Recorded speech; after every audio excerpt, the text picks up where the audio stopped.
Hi, welcome back to another Cozy Lit book review. Today I will be reviewing Lesedi and the Purple Lotus by Lauren Brooks. So this is probably the first time that I have met the author of the book that I am reviewing. I was trying to think back and I'm like, okay, I know I really just started doing these book reviews, so I definitely haven't met any of the authors of the current reviews that I've done, but I was trying to think, have I met any other authors before? I don't know. I'll have to sit and kind of think about that.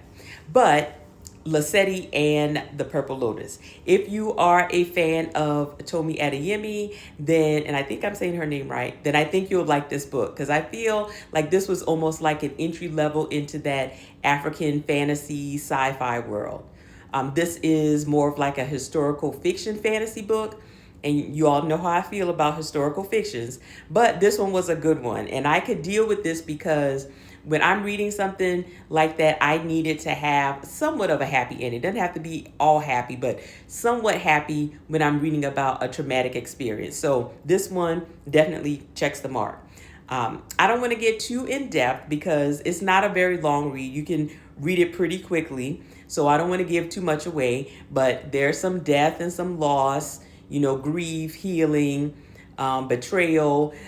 There's slavery, a slave rebellion, but it also ends with resilience. So I really enjoyed it because I'd like to be able to check off, a little bit of a happy ending on the end. I think you'll enjoy it too. So check it out. Lesedi and the Purple Lotus by Lauren Brooks.